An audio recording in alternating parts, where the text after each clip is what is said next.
الحمد للہ رب العالمین والصلاة والسلام علی سید الانبیاء والمرسلین وعلی آلہ واصحابہ اجمعین اما بعد فاعوذ باللہ من الشیطان الرجیم بسم اللہ الرحمن الرحیم انک لعلی خلق عظیم صدق اللہ العلی العظیم وصدق رسولہ النبی الامین المختار الکریم الرؤوف الرحیم۔ معزز و مکرم حاضرین و سامعین، آغاز گفتگو سے قبل ہم سب مل کر حضور سید المرسلین خاتم الانبیاء شفیع المذنبین رحمت للعالمین خاتم المعصومین راحت العاشقین صلی اللہ تعالی علیہ وآلہ واصحابہ وبارک وسلم کی بارگاہ میں اپنی غلامی کا ثبوت دیں، اور جس طریقے سے میں پڑھا ہوں میرے ساتھ مل کر بارگاہ رسالت کا تصور جماتے ہوئے حضور دل کے ساتھ نذرانہ محبت پیش کریں۔ الصلاۃ والسلام علیک یا رسول اللہ، الصلاۃ والسلام علیک یا حبیب اللہ، الصلاۃ والسلام علیک یا نبی اللہ وعلی آلک واصحابک یا نور اللہ صلی اللہ تعالی علیہ وسلم۔ تیرے خلق کو حق نے عظیم کہا، تیری خلق کو رب نے جمیل کیا، تیرے خلق کو حق نے عظیم کہا، تیری خلق کو رب نے جمیل کیا، کوئی تجھ سا ہوا ہے نہ ہوگا شہا، تیرے خالق حسن و ادا کی قسم۔ دوستان محترم، میری اور آپ کی یکساں خوش نصیبی اور سعادت مندی ہے کہ عالمی تحریک سنی دعوت اسلامی کے روح پرور عالمی سنی اجتماع میں 33ویں سالانہ سنی اجتماع میں شریک سعادت ہے۔ اللہ جل مجدہ الکریم اس اجتماع کو تاریخی کامیابی عطا فرمائے۔ مجھے اخلاق نبوی علی صاحبہ الصلاۃ والسلام پر گفتگو کا حکم دیا گیا ہے، اور اسی حوالے سے قرآن و سنت کی چند ضروری ہدایات آپ کے سامنے پیش کرنے کی سعادت حاصل کر رہا ہوں۔ نہایت ہی توجہ کے ساتھ سماعت فرمائیں۔ دوستان محترم، اللہ کے رسول حضور سید عالم صلی اللہ علیہ وآلہ وسلم کے اخلاق عظیمہ کے حوالے سے قرآن مجید میں اللہ رب العزت نے ارشاد فرمایا، انک لعلی خلق عظیم، محبوب آپ خلق عظیم پر ہے۔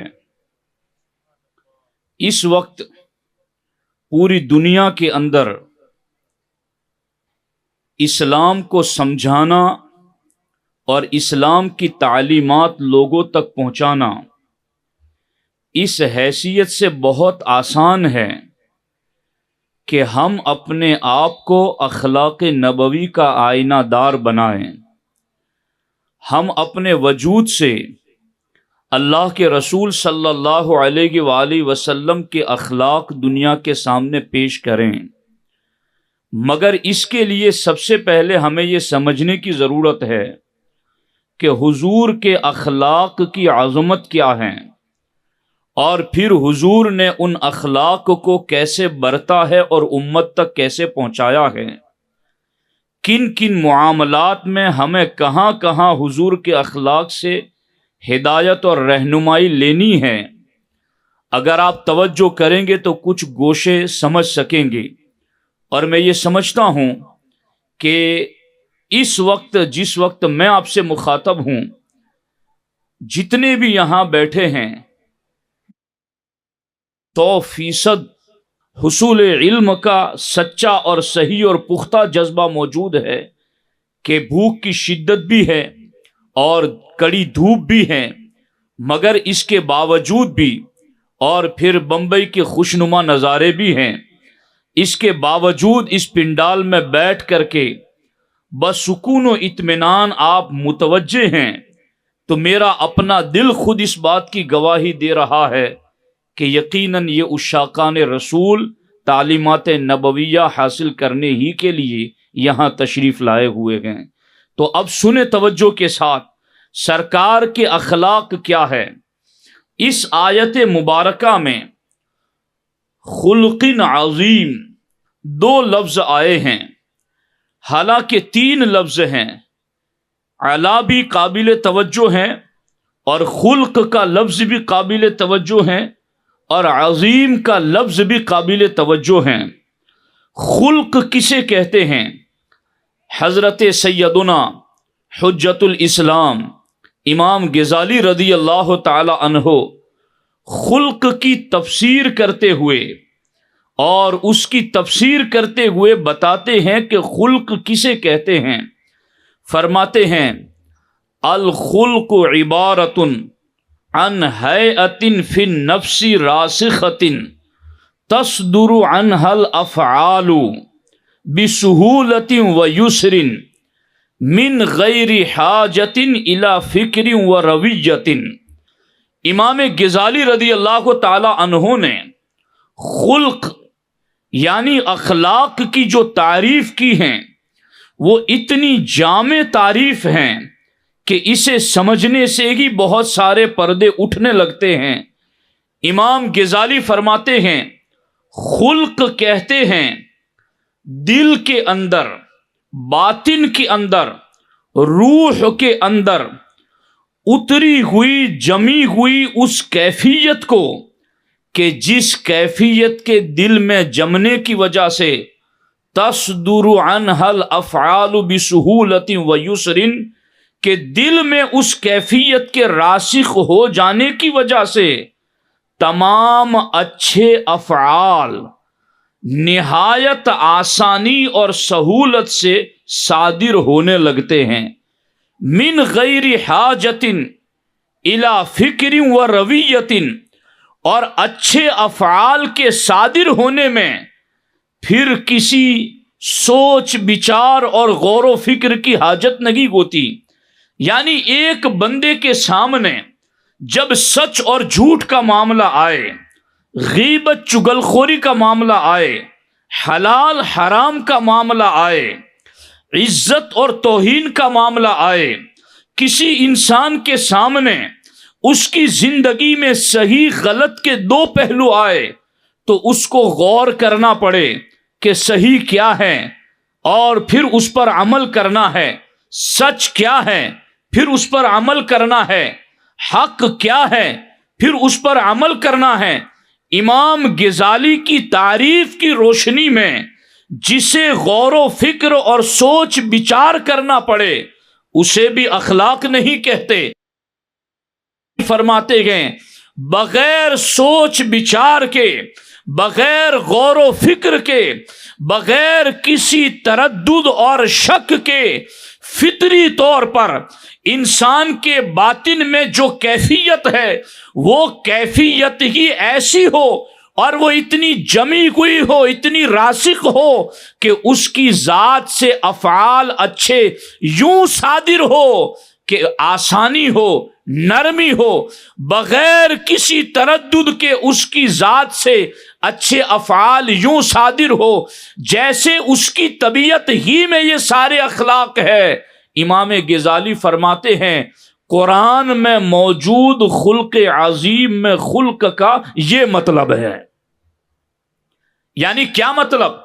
ہمارے نبی علیہ الصلوۃ والسلام کو جتنے بھی اچھے افعال ہیں چاہے اس کا تعلق ظاہر سے ہے یا باطن سے ہیں، جتنے بھی افعال مذمومہ ہیں، بری عادتیں ہیں، چاہے ان کا تعلق باطن سے ہے یا ظاہر سے ہے، انسان کے افعال ظاہری اور باطنی دونوں سے اچھے افعال کا جو تعلق ہے وہ حضور کی ذات سے بغیر غور و فکر کے جاری ہوتے رہتے ہیں، اور جتنے بھی باطنی برائیاں ہیں، جتنی بھی ظاہری برائیاں ہیں، جتنی بھی ظاہری باطنی بری صفتیں ہیں، ان تمام سے حضور کا بچنا یوں ہے کہ بغیر کسی تردد کے، بغیر کسی شک کے اور بغیر کسی غور و فکر کے، حضور کی طبیعت ہی ایسی ہے کہ حضور ہر بری عادت سے بچتے ہوئے نظر آتے ہیں۔ یہ ہیں علی خلق عظیم میں خلق کا معنی۔ اب غور تو کرو، اللہ فرماتا ہے محبوب کی طبیعت ہی میں نے اچھے افعال کو رکھ دیا ہے، اور بری صفتوں سے محبوب کو نفرت رکھ دی ہے، کہ محبوب کو اچھے افعال کرنے کے لیے اور بری صفتوں سے بچنے کے لیے محبوب کو غور و فکر کی ضرورت نہیں، ان کی طبیعت ہی میں ان باتوں کو رکھ دیا ہے۔ اب طبیعت میں رکھی ہوئی یہ باتیں آگے ہے کیسی؟ رب فرماتا ہے عظیم۔ یہ اخلاق جو محبوب کے باطن میں یوں راسخ ہم نے کیے ہیں، یہ عظیم ہیں۔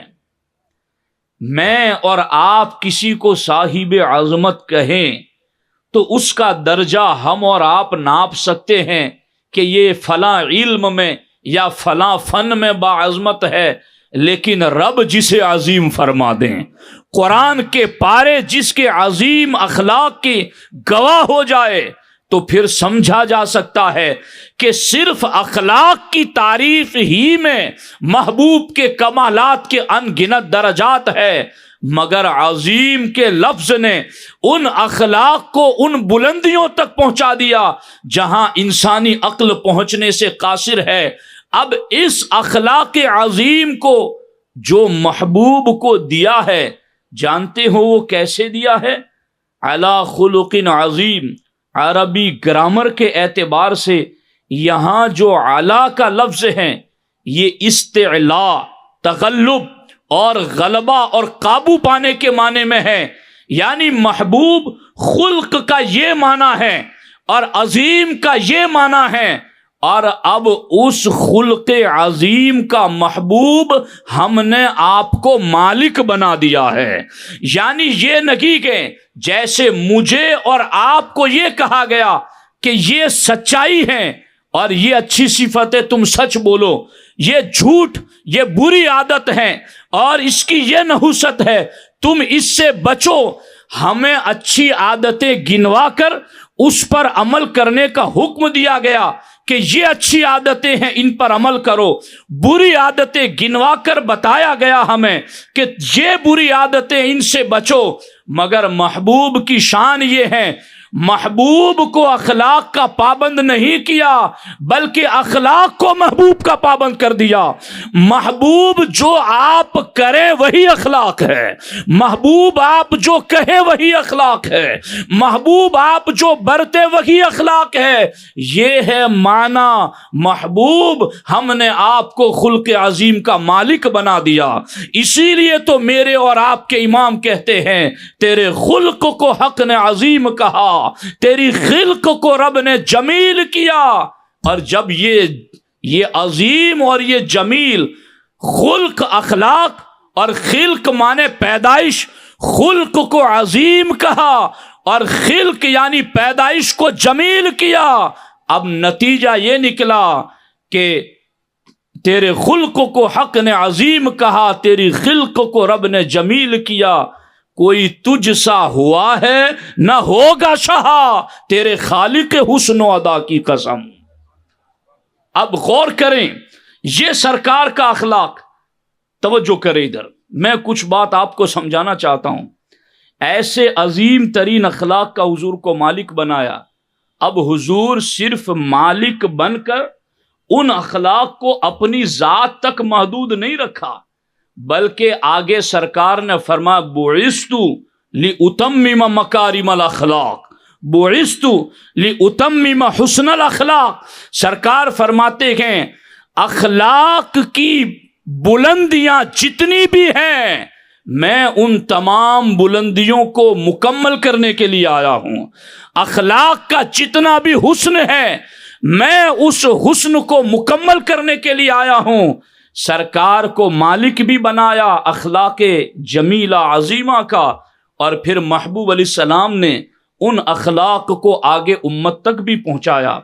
اب جو اخلاق حضور نے برت کر ہم تک پہنچایا اس میں سے 2-3 مثالیں میں آپ کے سامنے پیش کرتا ہوں، اسے نہایتی توجہ کے ساتھ سنیں۔ حضرت سیدنا معاویہ بن حکم رضی اللہ تعالی عنہ فرماتے ہیں، یعنی ایک نفسیاتی امر ہیں، لوگوں کی طبعی تقاضوں کو سمجھنا ہے۔ سرکار نے اخلاق جو عظیمہ اخلاق کے مالک تھے، پھر آگے اس کو منتقل کرنا چاہا تو کون سے انداز اپنائے۔ آج کثیر تعداد میں یہاں مبلغین ہیں، دین کا کام کرنے والے ہیں، ان سب کے لیے ان باتوں میں روشن ہدایت ہے۔ حضرت معاویہ بن حکم فرماتے ہیں کہ میں ایک دن اللہ کے رسول صلی اللہ علیہ وآلہ وسلم کے ساتھ نماز ادا کر رہا تھا، اور دوران نماز ایک بندے کو چھینک آئی، تو حضرت معاویہ بن حکم کہتے ہیں کہ میں نے اس چھینک پر یرحمک اللہ کہا، اور جب یرحمک اللہ کہا تو جیسے ہی نماز ختم ہوئی لوگ مجھے گھور گھور کے دیکھنے لگے کہ نماز میں بھی کوئی اس طرح چھینک کا جواب دیتا ہے۔ انہوں نے یرحمک اللہ کہہ دیا۔ صاحب شریعت مصطفیٰ جان رحمت صلی اللہ علیہ وآلہ وسلم خود مصلی امامت پر جلوہ گر ہیں۔ جب لوگوں نے گھور گھور کر حضرت معاویہ بن حکم کو دیکھا تو انہوں نے کہا ہائے افسوس، یہ لوگ مجھے کیوں گھور گھور کے دیکھ رہے ہیں۔ پھر لوگوں نے اپنی رانوں پر ہاتھ مارا تو مجھے سمجھ آیا کہ یہ مجھے خاموش رہنے کی تلقین کر رہے ہیں۔ جب اللہ کے رسول صلی اللہ علیہ وآلہ وسلم نے نماز سے سلام پھیرا، حضرت معاویہ بن حکم فرماتے ہیں کہ جب حضور نے نماز سے سلام پھیرا فَبِأَبِي هُوَ وَأُمِّي مَا رَأَيْتُ مُعَلِّمًا قَبْلَهُ وَلَا بَعْدَهُ أَحْسَنَ تَعْلِيمًا مِّنْهُ۔ فرماتے ہیں میرے ماں باپ حضور پر قربان ہو، حضور نے نماز جب ختم کی مَا رَأَيْتُ مُعَلِّمًا قَبْلَهُ وَلَا بَعْدَهُ أَحْسَنَ تَعْلِيمًا مِّنْهُ، میں نے حضور سے اچھا معلم اور سکھانے والا حضور سے پہلے اور حضور کے بعد کوئی نہیں دیکھا۔ یعنی نماز کی حالت ہے، اور صحابہ خود جو مسئلہ جانتے تھے انہیں اتنی غیرت آئی کہ گور گور کے دیکھنے لگے، مگر حضرت معاویہ بن حکم فرماتے ہیں کہ حضور نے سلام پھیرنے کے بعد جو برتاؤ کیا، جو انداز اپنایا، اس سے میں اعلان کرتا ہوں کہ ایسا معلم اور ایسا سکھانے والا میں نے حضور سے پہلے اور حضور کے بعد کوئی نہیں دیکھا۔ کیا برتاؤ کیا حضور نے؟ واللہ ما ضربنی ولا سبنی ولا نہرنی، نہ حضور نے مجھے مارا، نہ حضور نے مجھے برا بھلا کہا، اور نہ حضور نے مجھے جھڑکا۔ بس حضور نے مجھے اتنا کہا ان صلاتک ہذہ لا یصلح فیہا شیء من کلام الناس، اے میرے صحابی جس عبادت میں تم تھے وہ نماز ہے، اور نماز کے شایان شان نہیں کہ تم لوگوں سے کلام کرو، نماز کی شایان شان یہ ہے کہ تم اپنے رب سے ہم کلام رہو۔ تو نماز میں تمہیں اس طرح سے کسی کی چھینک کا جواب نہیں دینا ہے۔ اب حضور کا انداز دیکھیں، ہم بھی تو دعوت دین کے کام میں ہوتے ہیں، ہمیں بھی دعوت دین کے کاموں میں ایسے مرحلے ہمارے سامنے پیش آتے ہیں، اور ہمیں ایسے معاملات میں کیا انداز اختیار کرنا چاہیے، کیا طریقہ اختیار کرنا چاہیے کہ باضابطہ نماز ہے اور امام الانبیاء کی اقتداء میں ادا کی جا رہی ہے، اور صحابہ کرام کو اس مسئلے پر عمل نہ کرنے پر غیرت آئی اور انہوں نے گور کر دیکھا، مگر اللہ کے رسول صلی اللہ علیہ وآلہ وسلم نے انہیں اتنی نرمی سے سمجھایا کہ وہ سمجھ بھی گئے اور یہ بھی مان گئے کہ حضور سے بہتر معلم نہ ہم نے پہلے کوئی دیکھا نہ حضور کے بعد کوئی دیکھا۔ دوستان محترم، اس سلسلے میں ایک اور روایت دیکھیں کہ اللہ کے رسول علیہ الصلاۃ والسلام جس خلق عظیم کے مالک ہیں اور بغیر کسی سوچ بچار کے حضور کے وجود سے اخلاق حسنہ یوں جاری ہوتے ہیں۔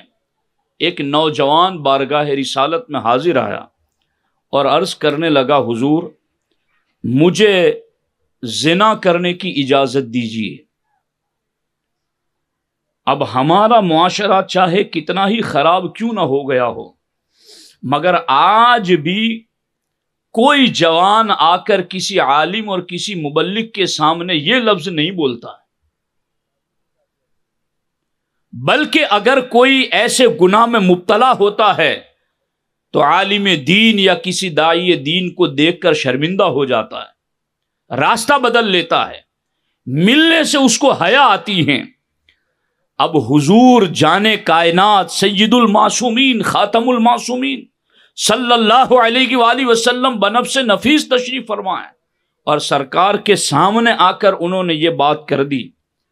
چونکہ سرکار کے ذریعہ اخلاق حسنہ ہم تک بھی پہنچانے مقصود تھے، رب نے یہ اسباب پیدا فرمائے۔ اب جب انہوں نے اس خواہش کا اظہار کیا تو لوگ اس ناشائستہ بات پر چیخ اٹھے اور کہنے لگے یہ کیا بول رہا ہے، اور ان کو پکڑ دھکڑ کی طرف مائل ہوئے۔ تو ہمارے آقا علیہ الصلوۃ والسلام نے ارشاد فرمایا کہ انہیں چھوڑ دو، میرے قریب آنے دو۔ جب وہ قریب آئے، اصل مسئلہ ہی یہی ہے کہ بھٹکے ہوئے لوگ حضور کے قریب آ جائیں۔ قریب آنے کا طریقہ ڈھونڈو، قریب حضور کے کیسے کیا جائے وہ طریقہ حضور کی سیرت میں تلاش کرو۔ کبھی اس حیثیت سے بھی ہمیں سیرت کا مطالعہ کرنا چاہیے کہ جس فیلڈ میں ہم ہیں، چاہے تجارت ہو، کاروبار ہو، دینی دنیاوی کوئی بھی ہو، حضور کی سیرت تو ہر جہت میں رہنمائی دیتی ہے۔ جس شعبے سے ہم اور آپ جڑے ہوئے ہیں اس شعبے میں حضور کی سیرت ڈھونڈے، حضور کا اسوہ تلاش کریں اور پھر دیکھیں کہ اس میں کیا رہنمائی ملتی ہے۔ جب ان کو حضور نے کہا میرے قریب آنے دو، جب وہ قریب آئے تو سرکار نے، جو امام الانبیاء صلی اللہ علیہ وآلہ وسلم کتنے بڑے ماہر نفسیات تھے، سرکار نے ان کو قریب بلا کر کہا اتحبہ لأمک، کہ جس فعل کے بارے میں تم اجازت طلب کر رہے ہو، کیا تم اس فعل کو اپنی ماں کے لیے پسند کرتے ہو؟ تو انہوں نے عرض کیا ہرگز نہیں حضور۔ پھر ہمارے نبی علیہ السلام نے فرمایا وَكَذَلِكَ النَّاسُ لَا يُحِبُّونَهُ لِأُمَّهَاتِهِمْ، جس طریقے سے یہ قبیح فعل تم اپنی ماں کے لیے پسند نہیں کرتے، یوں ہی لوگ بھی اپنی ماؤں کے لیے اس فعل کو پسند نہیں کرتے۔ دل کا زنگ دور ہونے لگا، ضرب لگی باطن پر اور ان کی نفسیات کو ہلا کر رکھ دیا۔ آگے سرکار نے پھر فرمایا اتحبہ لاختک، کیا یہ برا فعل تم اپنی بہن کے لیے پسند کرتے ہو؟ انہوں نے عرض کیا ہرگز نہیں حضور، میں اپنی بہن کے لیے یہ فعل پسند نہیں کرتا۔ تو حضور علیہ السلام نے پھر کہا کذالک الناس لا یحبونہ لاخواتہم، لوگ بھی ایسے ہی ہیں کہ وہ بھی اپنی بہنوں کے لیے اس فعل کو پسند نہیں کرتے۔ پھر سرکار نے انہیں فرمایا اتحبہ لعمتک، کیا تم جس فعل کی اجازت مجھ سے مانگ رہے ہو، کیا وہ فعل تم اپنی پھوپھی کے لیے پسند کرتے ہو؟ انہوں نے کہا حضور میں اس کو پسند نہیں کرتا، میری پھوپھی کے لیے۔ سرکار نے فرمایا ویسے ہی لوگ بھی اپنی پھوپھیوں کے لیے یہ بات پسند نہیں کرتے۔ سرکار نے اور بھی رشتے گنوائے، اور سارے رشتے گنوا کر کے انہیں یہ سمجھ دی کہ جس فعل زنا کی تم اجازت طلب کر رہے ہو، کوئی بھی اپنی ماں کے حوالے سے، اپنی بہن کے حوالے سے، بیٹی کے حوالے سے، پھوپھی کے حوالے سے پسند نہیں کرتا۔ جب یہ سب کچھ حضور بتا کر ان کے باطن پر ضربیں لگا لگا کر کے باطن کو صاف کر چکے، تو سرکار نے آخری جملہ فرمایا فَاكْرَهْ لَهُمْ مَا تَكْرَهُ لِنَفْسِكَ وَأَحِبَّ لَهُمْ مَا تُحِبُّ لِنَفْسِكَ، تو اب سمجھ لو کہ جو تم اپنے لیے پسند نہیں کرتے وہی تم اوروں کے لیے بھی پسند نہ کرو، اور جو تم اپنے لیے پسند کرتے ہو وہی تم اوروں کے لیے پسند کرو۔ بس حضور کے اتنے جملے ادا کیا ہوئے، وہ آ کر کہنے لگے جب میں بارگاہ رسالت میں آیا تھا تو سب سے محبوب چیز جو مجھے تھی وہ زنا تھی، اور جب حضور کے یہ جملے سنے تو سب سے زیادہ جس چیز سے مجھے نفرت تھی وہ بھی زنا تھا۔ یوں سرکار دو عالم صلی اللہ علیہ وآلہ وسلم نے اپنے اخلاق حسنہ سے امت کو سیراب کیا، امت تک اخلاق حسنہ کی تعلیم پہنچائی گئی۔ تو میرے بھائیوں، اس وقت دنیا بڑے اضطراب سے گزر رہی ہے، کرب کے عالم سے گزر رہی ہیں۔ لوگ اپنے باطن کے سکون کے لیے نہ جانے کیا سے کیا کر رہے ہیں، نشے کر رہے ہیں، دوائیاں لے رہے ہیں، اور نہ جانے کن کن بلاؤں میں گرفتار نظر آتے ہیں۔ ایسے وقت میں عاشقان رسول کا یہ فرض بنتا ہے کہ وہ اپنے آپ میں حضور کی سیرت اور حضور کے اخلاق حسنہ کو اپنا کر اپنے وجود کے عملی پریکٹیکل کردار کے ذریعہ اور اپنی زبان کے ذریعہ دنیا کے سامنے حضور کے اخلاق حسنہ کو پیش کرے۔ حضور مفکر اسلام بارہا یہ فرماتے رہتے ہیں دنیا اس سے نگاہیں بند کر سکتی ہیں جو کتابوں میں ہے، لیکن جو کتابوں میں ہے اگر وہی انسانوں کی زندگی میں آ جائے، جو چلتا پھرتا حضور کی سیرت کا عملی نمونہ بن جائے، تو پھر دنیا اس سے اپنی آنکھیں نہیں چھپا سکتی ہیں، آنکھیں بند نہیں کر سکتی ہیں، وہ دنیا تک روشنی پہنچ کر کے ہی رہے گی۔ اس لیے میرے بھائیوں، بہت دور سے آپ آئے ہیں، بڑی زحمتیں اٹھا کر آپ آئے ہیں، اور یہ اجتماعات مسلسل چلتے رہیں گے۔ باتوں کو نوٹ کرو، یاد رکھو، جس گفتگو کے اندر ہمارے حسب حال رہنمائی ہو اس کو نوٹ کرتے چلو، بار بار پھر سنو، اور پھر اپنی زندگی میں نکھار لانے کی کوشش کرو۔ اللہ کریم کی بارگاہ میں دعا ہے اللہ جل مجدہ الکریم اپنے حبیب پاک علیہ تحیۃ والثناء کے اخلاق عظیمہ پر ہم سبوں کو عمل کی توفیق عطا فرمائے، اور اللہ تبارک و تعالی ہم سبوں کو یہاں سے لوٹائے تو مغفرت یافتہ لوٹائے۔ اللہ تعالیٰ میری آپ کی سبوں کی بخشش فرمائے۔ السلام علیکم ورحمۃ اللہ وبرکاتہ۔